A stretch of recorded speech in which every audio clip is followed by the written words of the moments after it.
सुनना, जरा ध्यान से सुनना। हमें क्लेश बना रहता है, एक जलन बनी रहती है, एक अशांति। नाप के देखो हृदय में। तो उन्होंने कहा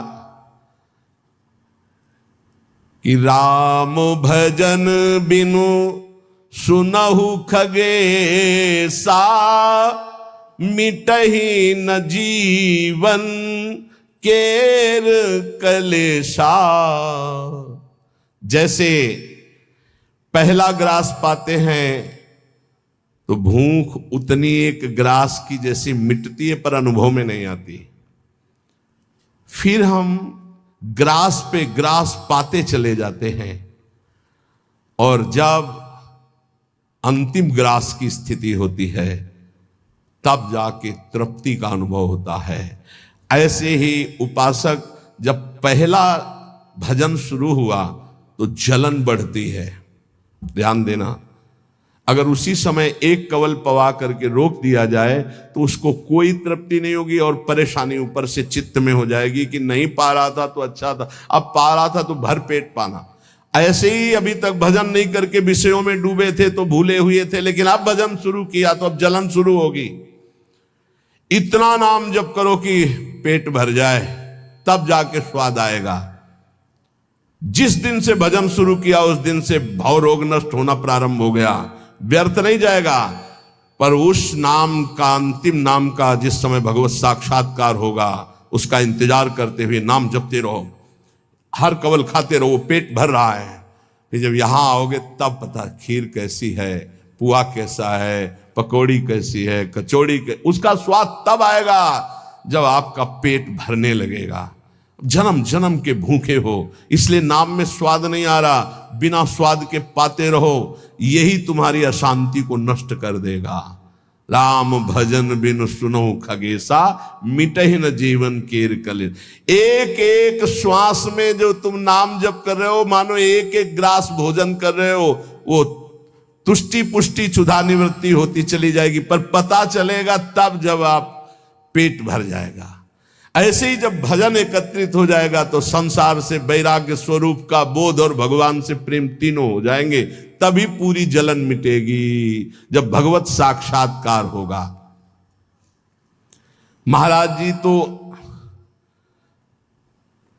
अब हमको एक साधन बता दो जिससे हमें पूरी की पूरी सब बातें भूल कर केवल एक में लग जाए, हमारा काम बन जाए।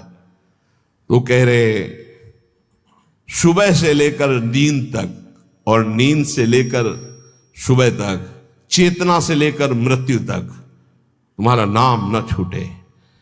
जितना तुम कार्य करते हो, सब कार्य करते हुए यदि केवल नाम पकड़ लिया तो ये नाम तुम्हें महाभागवत और सिद्ध पुरुष बना देगा।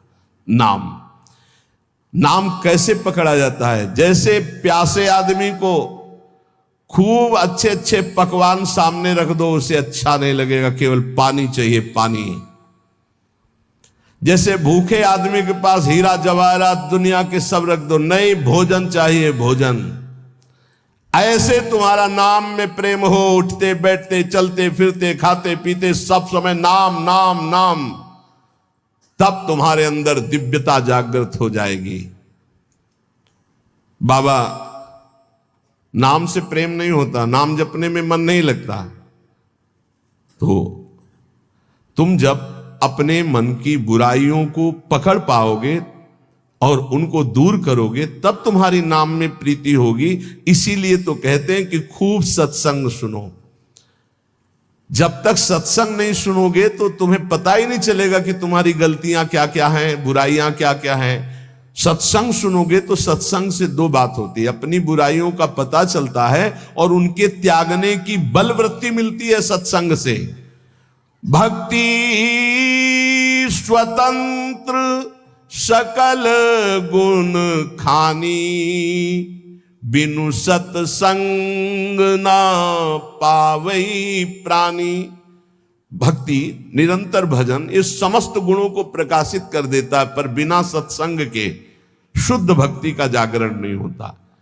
इसलिए सत्संग से हमारे अंदर जो बुराइयां हैं वो समझ में आती हैं, बुराइयों को दूर करने की सामर्थ्य भी सत्संग से आती है। फिर सत्संग से ऐसा मन सावधान हो जाता है कि बुराई करने की तो बात जाने दो, बुराई की समीपता बर्दाश्त नहीं होती है, बुराई का चिंतन बर्दाश्त नहीं होता है। हृदय दर्पण की तरह साफ हो जाता है, जरा सी भी बुराई बहुत बड़ा पहाड़ जैसा दिखने लगती है। ऐसे उपासक के हृदय में नाम के प्रति प्रियता हो जाती है और वो खूब निरंतर नाम जपने लगता है। महाराज जी, लोग कहते हैं कि भगवान के दर्शन से क्या मिल जाएगा, क्या लाभ हो जाएगा। भगवान के दर्शन हो गए तो फिर बाकी क्या रह जाएगा। उत्तर, भगवान के दर्शन से बढ़कर कोई लाभ। अरे अभी तो भक्ति करो, मन को शुद्ध करो, खूब नाम जप करो, फिर आगे तुम देखोगे भगवत साक्षात्कार से बढ़कर कोई लाभ होता है।